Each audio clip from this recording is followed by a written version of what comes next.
Hoy será el último sermón sobre el segundo mandamiento. Y como siempre hemos mencionado, no es que el tema esté agotado, sino más o menos de una manera enciclopédica, diríamos así, resumida, tratamos de cubrir este mandamiento. Hay bastante información sobre el particular, pero vamos a continuar. Si el Señor lo permite, el próximo domingo iniciaremos el tercer mandamiento, que también es bastante mal entendido por algunos movimientos y de lo cual pues vamos a enseñarlo. Así que uno de los puntos que trata precisamente este segundo mandamiento es el del uso de las imágenes en la adoración.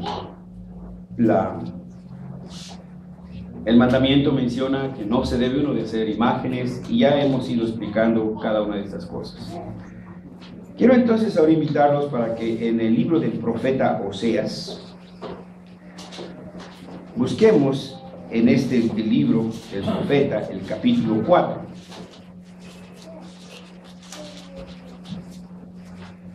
En Oseas el capítulo 4 vamos a leer el versículo 6.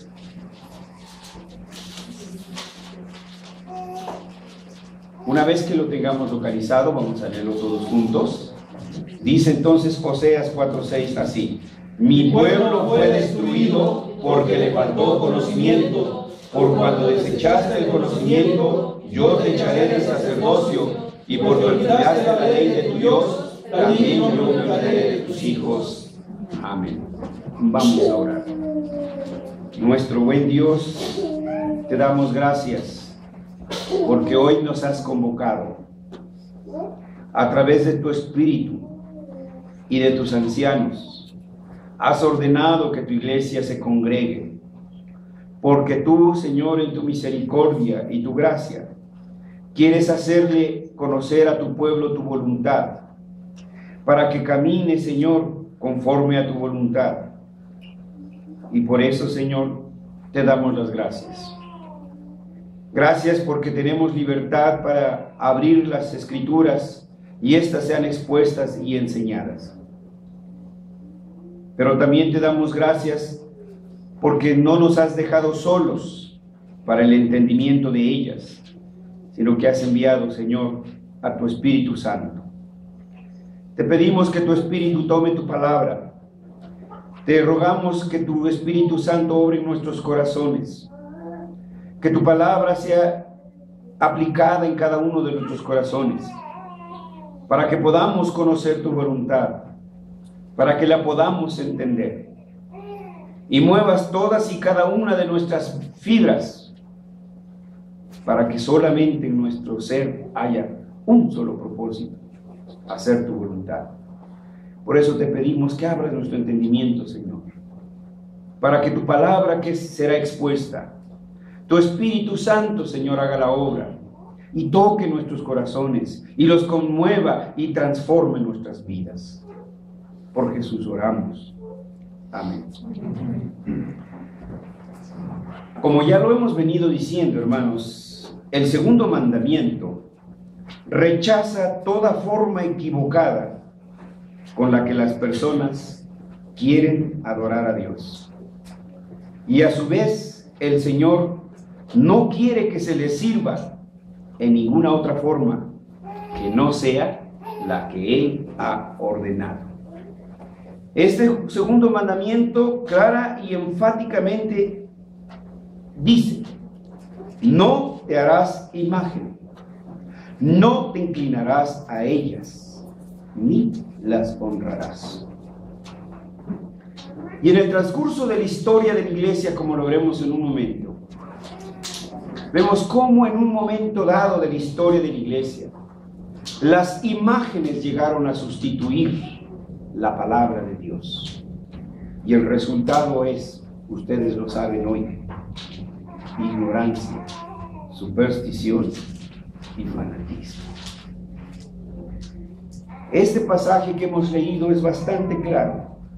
Mi pueblo fue destruido porque le faltó conocimiento. Donde desaparece el conocimiento de la palabra de Dios, desaparecerá la iglesia. Dios guardará su remanente, por supuesto, y los llevará donde la palabra de Dios sea verdaderamente expuesta. Pero no solamente menciona esa sentencia de la destrucción o la causa de esa destrucción, la falta del conocimiento de Dios, sino todavía también hay un pecado en su pueblo, por cuanto desechaste el conocimiento. No solamente hay pecado en los líderes, que no exponen fiel y correctamente la palabra de Dios, porque el pecado también puede venir del pueblo, que no quiere oír la palabra de Dios, que desecha la palabra de Dios y que inventa cualquier justificación para no venir a escuchar la palabra de Dios. Y entonces esto es lo que dice el profeta: por cuanto desechaste el conocimiento, yo también te echaré del sacerdocio. ¿Recuerdan lo que el apóstol Pedro dice? Vosotros sois linaje escogido, real sacerdocio. Lo que está diciendo: tú ya no eres digno de ministrar mi palabra, ni puedes, ni con tus vecinos, ni con tus amigos, ni con nadie. Quedas inutilizado para esa tarea. Y claro, lo primero que viene es un desconocimiento de la palabra. Lo que enseguida viene, ¿qué? Es el olvido. Lo que usted no conoce, lo que usted no mantiene firme, pues poco a poco va a venir, ¿qué? Al olvido. Usted ya no se acordará de nada. Dice: porque olvidaste la ley de tu Dios. Y recuerdan, el segundo mandamiento dice que visito la maldad de los padres en los hijos, en la tercera y la cuarta generación. Ahora ven entonces la advertencia que hace aquí el profeta también: yo me olvidaré de tus hijos. Estos que ahora son bebés, estos que ahora son niños, los padres, a olvidarse de nutrirse para nutrir a sus hijos, no podrán nutrir a sus hijos, y entonces ellos también cometerán los pecados de sus padres. Eso lo explicábamos hace 8 días, ¿lo recordarán? Bueno, vamos a ver brevemente, porque es bastante extenso, el desarrollo histórico del uso de las imágenes en algunos pueblos, y particularmente la iglesia que hoy se hace llamar católica. Un papa llamado San Gregorio dijo que las imágenes son los libros de los ignorantes. A comenzar, vean qué calificativo le da al pueblo del Señor. Solo ellos son los eruditos, los demás son ignorantes, ¿no? Eso dijo San Gregorio. Pero otra cosa dijo el Espíritu Santo, porque el Espíritu dejó que se consignara en las Escrituras. Jeremías 10:3 dice: el leño es doctrina de vanidad. ¿El leño a qué se está refiriendo? A la imagen hecha con el mulín, tallado en la madera. Y dice: esa es ¿qué? Doctrina de vanidad. Enseña mentira, es lo que está diciendo el profeta. ¿Alguien lo puede leer? Jeremías 10:3. Porque las costumbres de los pueblos son vanidad. Cortan un leño del bosque, luego lo labra el artífice con su cincel. Para comenzar, vean ustedes. Dice: las costumbres de los pueblos. Israel sabía perfectamente que no puede adorar imágenes. Tenía este mandato expreso, pero hacer imágenes fue una importación de afuera hacia adentro de la iglesia. Esto es, hermanos, lo terrible que pasa en muchas de nuestras iglesias. Importan, traen de fuera del mundo costumbres hacia adentro. Me dicen: yo nunca he ido, ni pienso ir jamás, que uno de los cantantes actuales, yo no sé si sea Marcos Witt o quien sea, que ahora cuando entra este cantante las muchachas gritan como si entrara Luis Miguel. Bueno, ya está abuelito Luis Miguel para ustedes, ¿verdad? Pero no sé cuál sea el del momento. William Levy a lo mejor. Y que entonces las hermanitas dicen, ¡ah! Imagínense entonces a dónde hemos caído. Eso entonces viene que lo vienen metiendo dentro de la iglesia. Es la queja del Señor. ¿Sí? Llenos están de costumbres traídas de Oriente y meterlas aquí adentro. Habacuc dice que la imagen es maestra de mentira. Habacuc 2:18. ¿Alguien lo lee, por favor? Habacuc 2:18. ¿De qué sirve la escultura que esculpió el que la hizo? La estatua de fundición que enseña mentira, para que haciendo imágenes mudas confíe el hacedor en su obra. La estatua de fundición. La imagen enseña ¿qué? Mentira. Enseña mentira. ¿A quién le vamos a creer? ¿Al Espíritu y su palabra o a San Gregorio? Es como cuando sucede en las iglesias, hermanos. Dios ha establecido para los gastos de la iglesia diezmos, ofrendas y primicias. Pero a alguien se le ocurre decir, no alcanza. Vamos a comprar, no sé qué, una TV, una pantalla plana y la vamos a rifar para tener fondos en la iglesia. Vamos a hacer una kermés. Entonces somos más sabios que Dios. Dios no sabe matemáticas.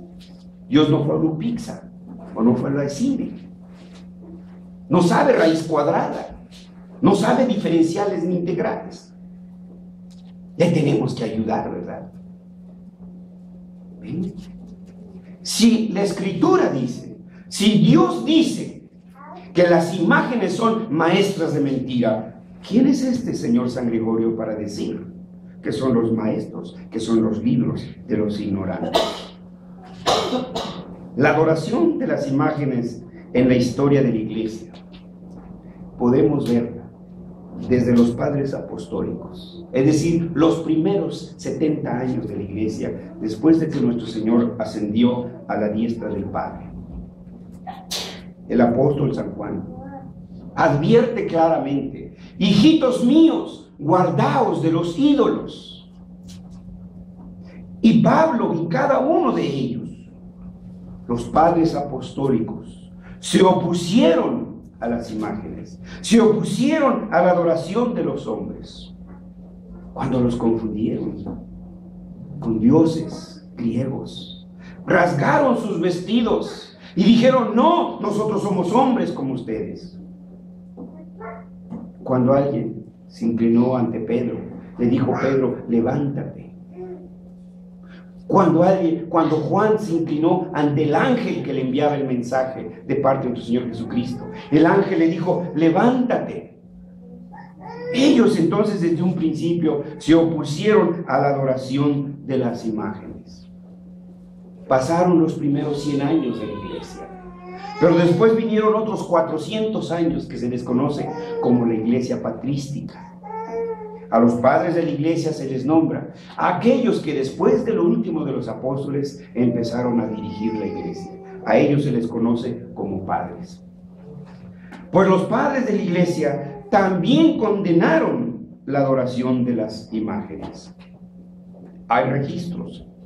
Por ejemplo, Lactancio y Eusebio advirtieron de las imágenes de los santos que estos simplemente fueron hombres mortales.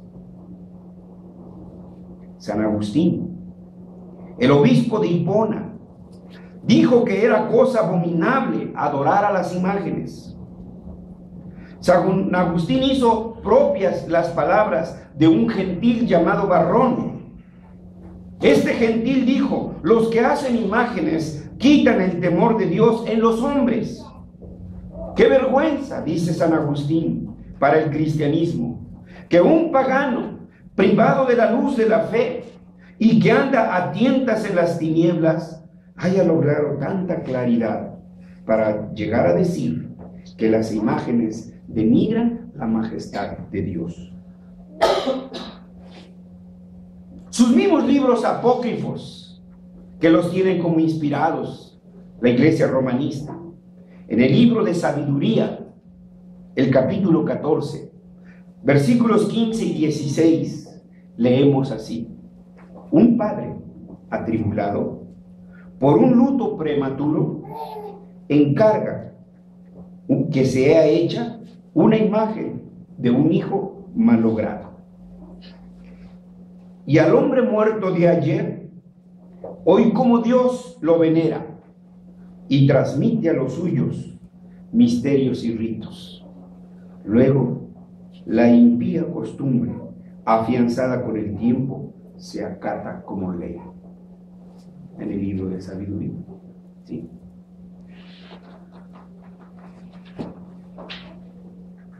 Y a decir verdad, porque tenemos también que ser honestos, no es que los adoradores de imágenes piensen que esa imagen sea Dios, ni piensen que están adorando a Dios a través de esa imagen.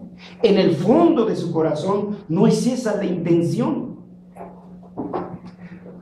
El problema aquí es que ellos se imaginan que en esas imágenes reside cierta virtud divina que les transmite esas vibras. Miren ustedes, los adoradores de la llamada maldita muerte, bueno, ellos le dicen de otra manera, ¿verdad? Sí. Es simplemente su imaginación. Ellos sienten que su calaquita les ayudó. Y se acuerdan, creo que salió por ahí una película, no recuerdo cómo así se llamó, La Santa Muerte. Y cómo el productor chuscamente se burla de los adoradores de la llamada muerte, ¿no? De la Santa Muerte. Porque una mujer que adora la muerte es asaltada por otro que adora la muerte. Van a comprar, la mujer que adora a la muerte va al mercado a comprar manzanas, porque creo que hay que ponerle manzanas, entonces, a la muerte. Entonces, uno de los asaltantes que adora a la muerte se acuerda que su santísima muerte no tiene manzanas y les roba el coche y de paso le quita una manzana, ¿no? Vean, él está haciendo ahí, es chusco lo que está haciendo ahí, desde luego se está burlando de ellos. Entonces, el problema aquí es que ellos piensan que sí existe cierta virtud divina y por eso le soban y le soban cuando se acercan a una imagen. Pero desde el momento en que las honran, ellos ya están envueltos en una gran nube de superstición. San Agustín, comentando sobre el Salmo 115, dice: todo el que ora o adora mirando a las imágenes piensa o espera que esta imagen le concederá su petición. Porfis, ¿no? ¿No han visto sus calcomanías? Cuídamelos, porfis. Oigan, por favor, ¿no? Bueno, entonces vean ustedes. Más adelante San Agustín agrega: cuando las imágenes son colocadas en lugares altos y prominentes para que sean vistas por los que oran y ofrecen sacrificios, estas imágenes impulsan al corazón de los débiles a que por su semejanza piensen que tienen vida y alma. Eso es algo innato del hombre. Yo les aseguro, hermanos, que si estuviéramos enfrente del Papa y en medio de toda esa multitud, sentiríamos cosquillitas por todo el cuerpo. Porque es una reacción natural del ser humano, ¿sí? Seríamos sacudidos por una personalidad que, ¿por qué no decirlo así?, mueve al mundo. Pero un momento, coloca tus pies donde los debes colocar, porque aquí está la palabra, ¿sí? Entonces, ciertamente, hay esa inclinación de parte del pueblo. Pero entonces los líderes son unos cobardes, porque le temen más al pueblo que a Dios. Esa fue la situación con Aarón. ¡Hey, Aarón! ¿Quién sabe qué le pasó a Moisés? Ya son muchos días. Condúcenos tú, haz una imagen y que regrésanos. Y Aarón tuvo medio Sí, pasen sus aretitos y sus pulseritas y vamos a hacer un becerro. Y dijeron, ¿te adoramos a ti en lugar de Jehová? No. En esa efigie quisieron adorar a Jehová. Entonces debemos entender, esta gente está engañada. Bueno, entre ellos mismos hay muchos que no creen ni siquiera en las imágenes. Vean. Pero vemos entonces que en la Iglesia Apostólica, ni en la patrística, ni mucho menos en la reformada, ¿sí?, se adoptó la adoración de las imágenes. Por el contrario, en la Reforma incluso hasta fueron drásticos, porque quebraron, rompieron, hicieron añicos a todas esas imágenes.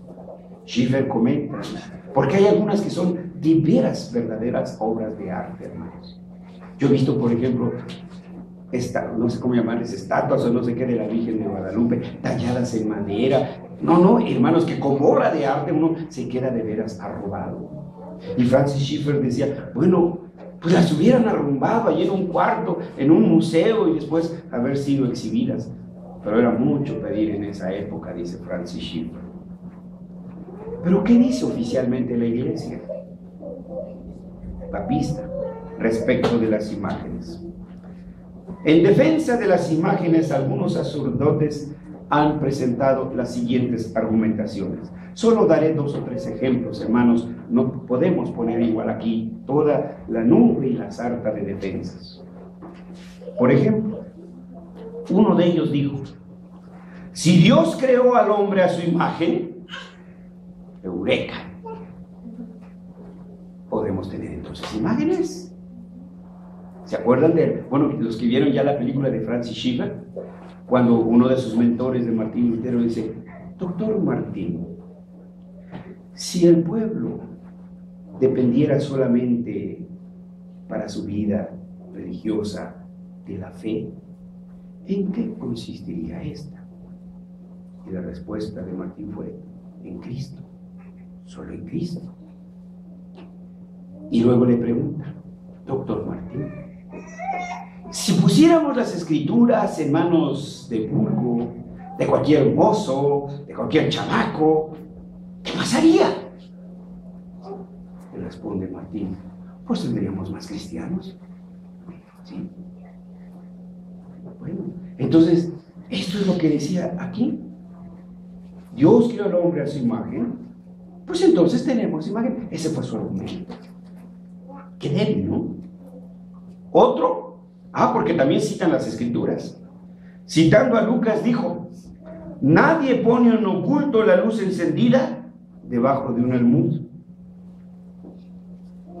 sino que la pone en el candelero para que los que entran vean la luz. ¿Qué relación tiene con las imágenes? ¿Pero citó la Biblia? No, pues si es bíblico, hermano.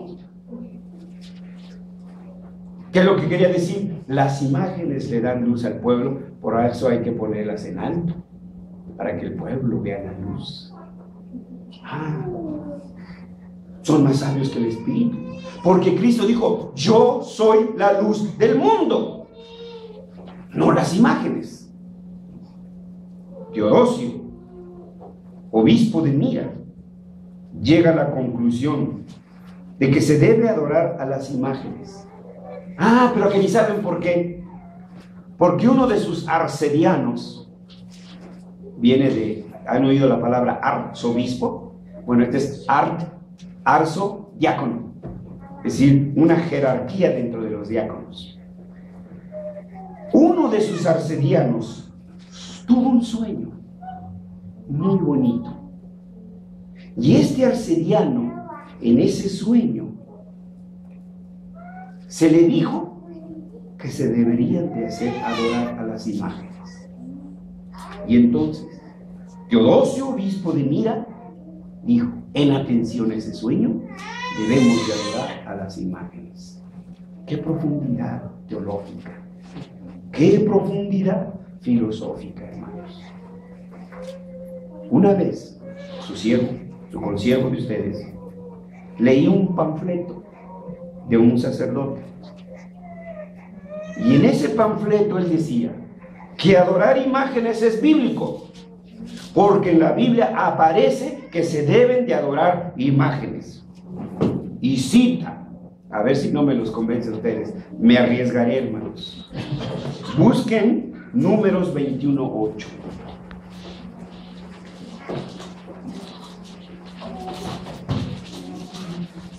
¿Alguien lo puede leer?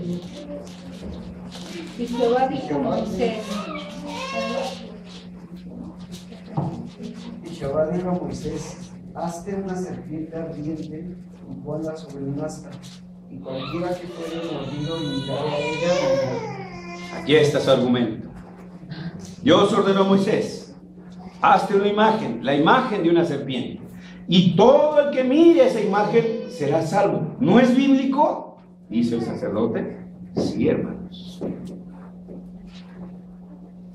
Pero aquí hemos insistido y seguiremos insistiendo que las escrituras se deben de leer progresiva, sistemática y coherentemente. No sé si por ignorancia o por malicia, lo que este sacerdote no hizo fue citar los otros textos de la escritura. Porque si bien es cierto que aquí en Números 21:8 Dios mencionó esto, ¿por qué no leer Segundo de Reyes 18:4? El libro Segundo de los Reyes, capítulo 18, versículo 4. Si lo encuentra alguien, léanoslo, por favor. Y todos los lugares santos, quebró las imágenes, rompió los símbolos de cera, e hizo pedazos la serpiente de bronce que había hecho Moisés, porque hasta entonces los hijos de Israel le quemaban incienso, y la llamó Nehushtan. Vean ustedes. Números 21:8 dice: Jehová dijo a Moisés: hazte una serpiente ardiente y ponla sobre un asta, y cualquiera que fuere mordido y mirare a ella vivirá. Ahora vean lo que hace este rey. Quitó los lugares altos, quebró las imágenes y cortó los símbolos de acera e hizo pedazos la serpiente de bronce que había hecho Moisés. Se refiere a esta. Porque la rompió. Dice, porque le quemaban incienso los hijos de Israel. O sea, porque la adoraban como imagen. Porque salieron más allá del propósito que Dios le había dado en Moisés, y bajo esa situación particular de la mortandad por medio de las serpientes. Pero aún no hemos llegado todavía a la interpretación, hermanos. Nos damos un salto gigante. Juan capítulo 3, versículo 14. Evangelio según San Juan, capítulo 3, versículo 14.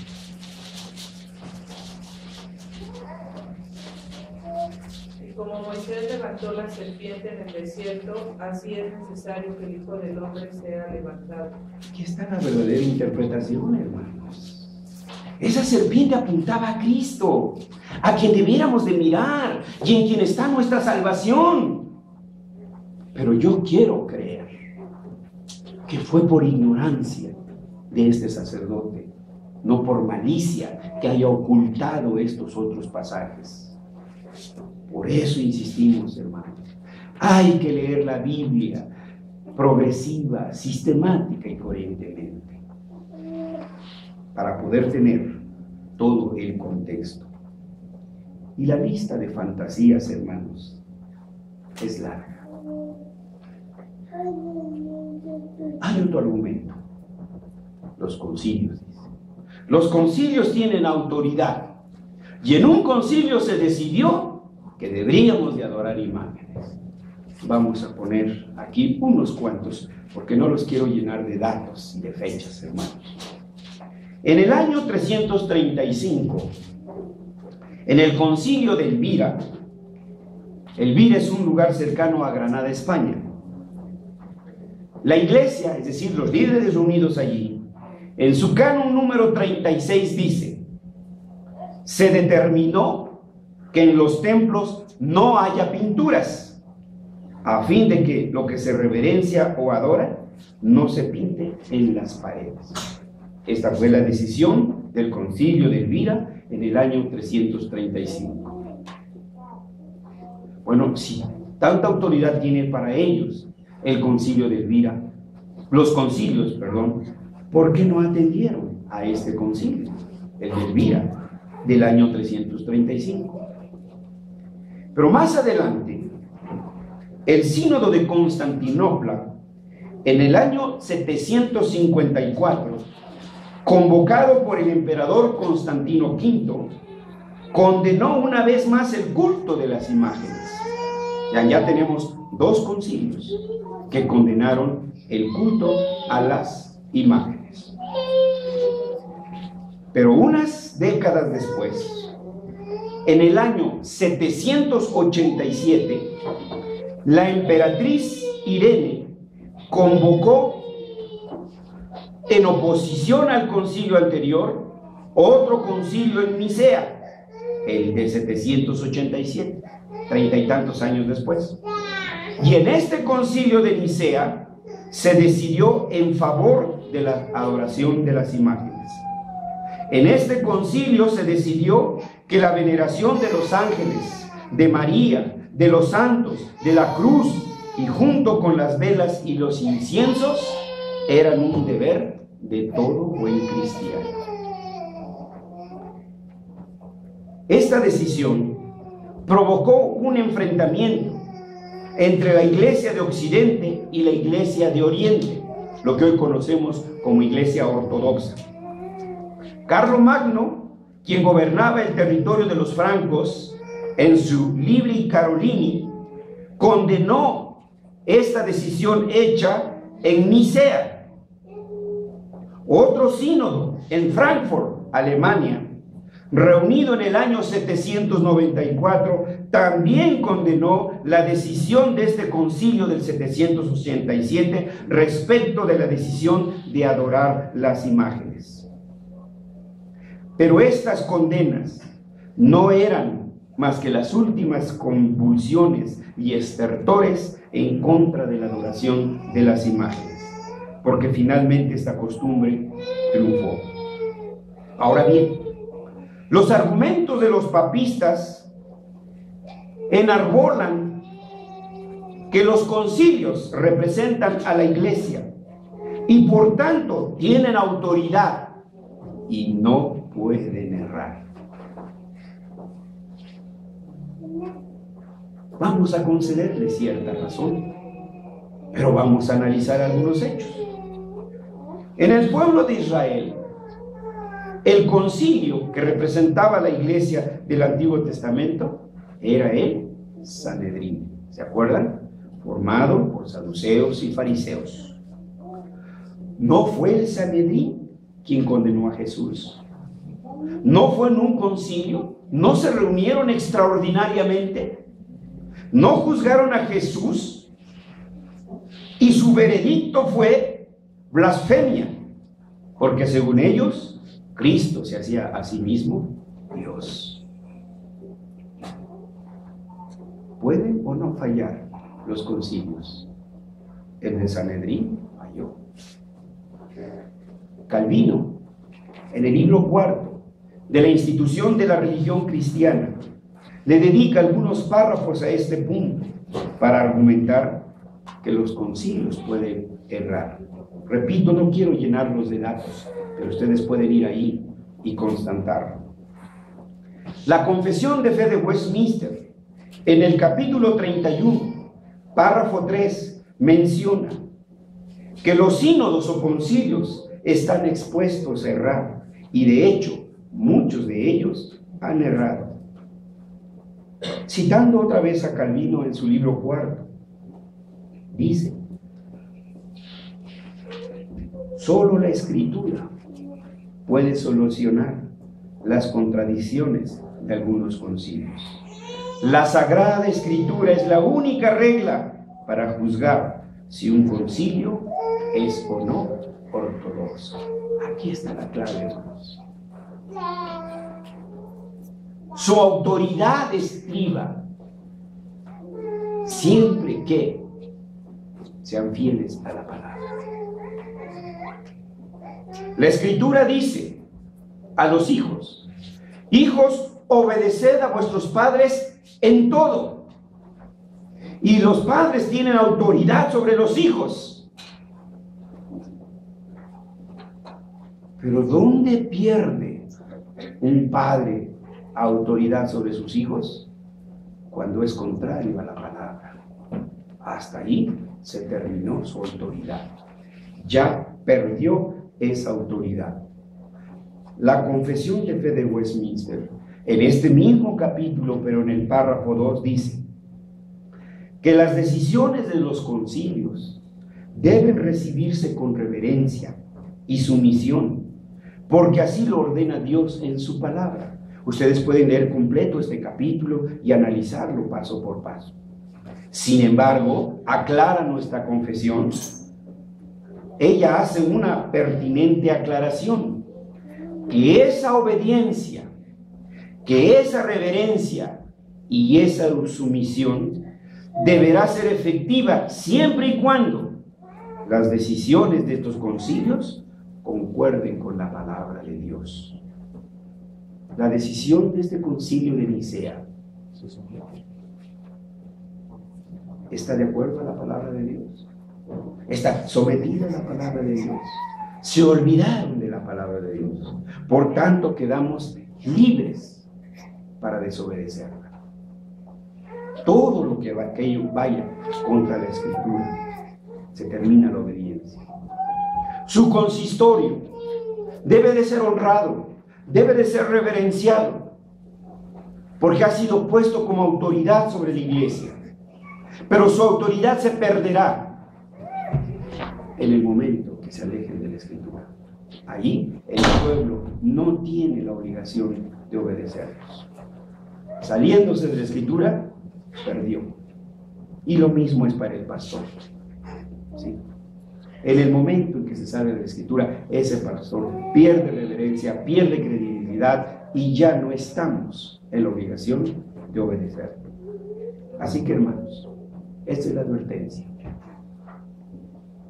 Nosotros ya no adoramos imágenes talladas, imágenes de bulto. Pero el Catecismo de Heidelberg, cuando define la idolatría, ¿qué es la idolatría? Idolatría es todo aquello que ponemos en lugar de Dios. O sea, que podemos tener ídolos. Se puede llamar San Esposo, San Esposa, San Hijo, San Hija, San Novio, San Trabajo, etc. Ahí está nuestro ídolo. Si está antes que Dios, es un ídolo. ¿Y de qué sirve que no adoremos imágenes? Tenemos otro ídolo. Así que, hermanos, cuidado. O San Examen, sí, también San Examen. Se justificó el niño. Ay, es que hoy tuve examen. Hermanos, primero, ¿no ha tenido toda la semana? Primero, dice Josué, ¿a quién vas a obedecer primero? Pues escoge, dice. Pero Josué dice, yo y mi familia seguiremos a Jehová. Así que, hermanos, tengamos también nosotros mucho cuidado. Podemos convertirnos también en idólatras. Para concluir, hermanos, esta serie sobre este segundo mandamiento, solo quiero traer a su memoria 3 cosas de las que ya hemos dicho aquí en estas exposiciones. Primero, recuerde que la iglesia es custodio de la palabra de Dios, que esa es nuestra tarea. Hemos sido depositarios, como le dijo el apóstol a Timoteo, para que si tardo sepas cómo conducirte en la casa de Dios, que es columna y baluarte de la verdad. Nosotros somos piedras vivas.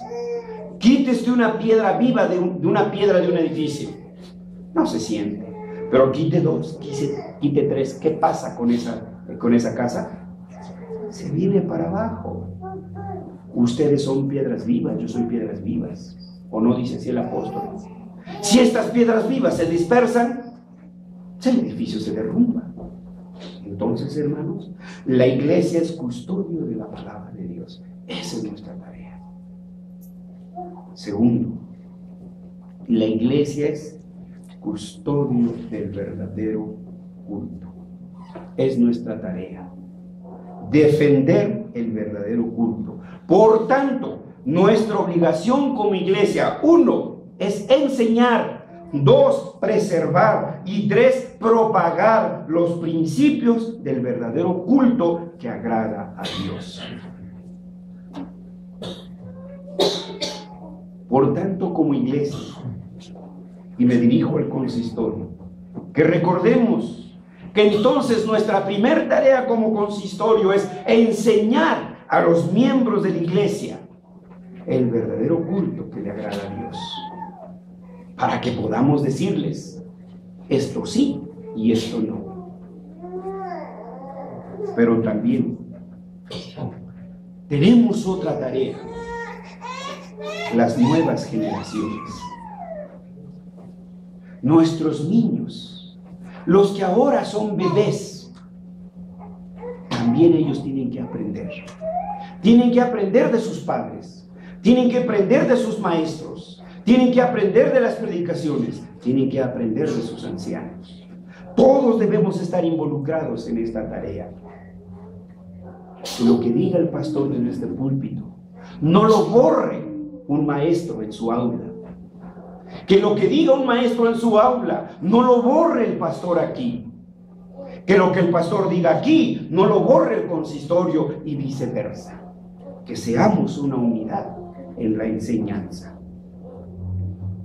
Pero también tenemos otro encargo, hermanos: nuestras iglesias hermanas. También, si de algo podemos ser testimonio para ellas, si el Señor nos da la oportunidad, debemos de decirles: así dijo Jehová. Esa es nuestra tarea. Vosotros sois mis testigos, dice Dios en el Antiguo Testamento. Vosotros sois mis testigos, dice Cristo en el Nuevo Testamento. Así que en la manera que conduzcamos nosotros el culto, será también un ejemplo y un reto de fe para otras iglesias y para otras iglesias que el Señor empiece a formar. Esa es nuestra tarea: preservar, guardar y defender, si fuere preciso, el verdadero culto a Dios. Si así no lo hacemos, el Señor nos lo demandará como consistorio y como iglesia. Líbrenos caer, como dice el apóstol: horrenda cosa es caer en manos del Dios vivo. Vamos a orar. Nuestro Dios, nuestro Padre,